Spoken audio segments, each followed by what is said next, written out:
Hello, मैं पंकज सोलंकी एक बार आपसे फिर सभी का स्वागत करता हूं मेरे target coaching classes Pankaj Solanki के चैनल पर। हम पढ़ रहे थे कि भिन्न संख्याओं का किस प्रकार से जोड़ किया जाता है, किस प्रकार से भाग किया जाता है, भिन्न संख्या किसे कहते हैं, ये कितने प्रकार की होती है, भिन्न संख्याओं का आप भाग किस प्रकार करेंगे, भिन्न संख्याओं की गुणा कैसे करेंगे। यदि आपको इसके टॉपिक के बारे में पढ़ना है तो मैं इस वीडियो के डिस्क्रिप्शन में उनका लिंक दूंगा, वहां जाकर आप ज़रूर देखें भिन्न संख्याओं के बारे में। तो आइए, हमारा आज का टॉपिक है डिवीज़न मेथड, यानी कि भाग किस प्रकार से हम भिन्न संख्याओं का भाग करते हैं। तो फ्रैक्शन ऑफ द डिवाइड। तो देखिए, यहाँ संख्या आपको दे रखी है अंश के अंदर, हर के अंदर, कैसी, पूर्ण संख्या परिमेय के रूप में। माइनस का 1/8, उसमें आपको भाग देना है 3/4 का। तो देखिए, भाग की प्रक्रिया जब भिन्न के साथ में हमें पढ़ने को मिले तो कैसे हल करते हैं हम। तो देखिए, हम इसे सॉल्व करते हैं। माइनस का 1/8, ये एक पद दिया गया आपको, माइनस का 1/8, इसे समान रूप में लिखेंगे। और जब आप इस भाग को गुणा में कन्वर्ट करेंगे, यानी कि रूपांतरण करेंगे, तो इस संख्या का जो सेकंड नंबर की जो संख्या होती है 3/4, इस संख्याओं का मैथ्स में क्या हो जाता है, व्युत्क्रम हो जाता है। व्युत्क्रम यानी कि अंश हर बन जाता है, और हर अंश के रूप में। क्यों? क्योंकि हम इसे डिवाइड के रूप में लिख रहे हैं। तो डिवाइड से हमने इसको किस में परिवर्तन किया है, भाग को हमने गुणा के रूप में। तो गुणा बनाने पर आपको हमेशा याद रखना है कि जो इसका हर होता है वो अंश के रूप में आ जाता है और अंश का हर बन जाता है। हम कह सकते हैं कि 3/4 का हमने क्या किया, व्युत्क्रम किया। अर्थात हम इसे 4/3 के रूप में लिख सकते हैं। तो अंश के यहाँ देखिए, जो किसी के पहाड़े से कैंसिल होता है, सॉल्व होता है, तो हम इसको सॉल्व करके लिखते हैं। तो यहाँ देखिए, 4 के पहाड़े से हम 4 1 जा 4 और 4 2 जा 8।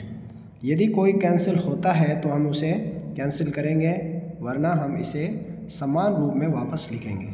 तो देखिए, अंश में क्या प्राप्त हुआ, माइनस का 1 की जब इस -1 से गुणा करते हैं तो हमें माइनस का 1 प्राप्त होता है।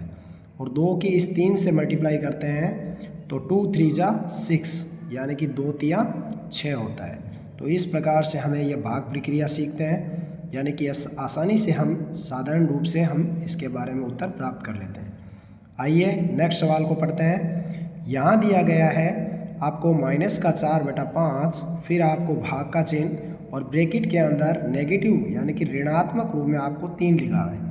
तो यहाँ देखिए, ये अंश बटा हर के रूप में है, ठीक है। और ये आपका दिया गया है माइनस का 3, जो कि एक पूर्णांक संख्या के रूप में दिया गया है। तो देखिए, सबसे पहले हम ऐसी कंडीशन आए तो हम इसके बटा के अंदर यदि हम कोई भी संख्या ना हो तो वहाँ पर हम 1 यदि लिखें तो इस संख्या में किसी भी प्रकार का कोई भी परिवर्तन नहीं होता है। यानी कि हम इसे लिख भी सकते हैं और आवश्यकता नहीं पड़े तो कोई आवश्यकता भी नहीं होती है। तो देखिए, हम इसे लिखेंगे माइनस का 4/5। भाग को मैंने बताया कि जब हम भाग को किस में कन्वर्ट करते हैं, रूपांतरण करते हैं, इसमें चेंज करने के लिए मल्टीप्लाई में, तो -3/1 का क्या करेंगे, व्युत्क्रम। तो व्युत्क्रम करने पर जहाँ अंश में 3 है वो आपको हर में प्राप्त हो जाएगा, और जो हर में था उसके स्थान पर आपका अंश बन जाता है। यानी कि -3/1 का व्युत्क्रम किया तो 1/-3। व्युत्क्रम कब किया, जब हमें इसे भाग को किस में परिवर्तन करना है, गुणा के अंदर। तो ध्यान से देखिए, कोई चीज़ कैंसिल नहीं हो रहा है, किसी से 4 से 3 नहीं हो रहा है, 1 से 5 नहीं हो रहा है, तो इन्हें आप गुणा के रूप में लिख सकते हो। नेगेटिव में -4 है और पॉजिटिव यानी कि धनात्मक रूप में 1 है और ऋणात्मक रूप में 4 है। इनकी हम गुणा करेंगे तो माइनस और प्लस की जब गुणा करते हैं तो हमेशा माइनस ही हमें प्राप्त होता है। तो 4 का टेबल यानी कि 4 1 जा 4, 4 का पहाड़ा एक बार बोलेंगे तो 4, और 5 की टेबल हम 3 टाइम बोलेंगे तो 5 3 जा होते हैं 15, यानी कि 5 एकम 5, 5 2 10 और 5 3 15। यहाँ ध्यान से देखने पर हमें दोनों ही ये नेगेटिव में प्राप्त होता है, तो नेगेटिव से नेगेटिव कैंसिल हो जाता है, अर्थात हमारे जो उत्तर प्राप्त होते हैं वो हम लिख सकते हैं 4/15 के रूप में। यदि आप हमारे चैनल पर नए हो तो इसे सब्सक्राइब ज़रूर करें। वीडियो कैसे लगा कमेंट करें और ज़्यादा से ज़्यादा शेयर करें। और यदि आपने भिन्न के बारे में नहीं पढ़ रखा है कि भिन्न कैसे हल किया जाता है, जोड़ के रूप में, भाग के रूप में, तो इस वीडियो के डिस्क्रिप्शन में उनका लिंक दिया गया है, वहाँ जाकर ज़रूर देखें। धन्यवाद।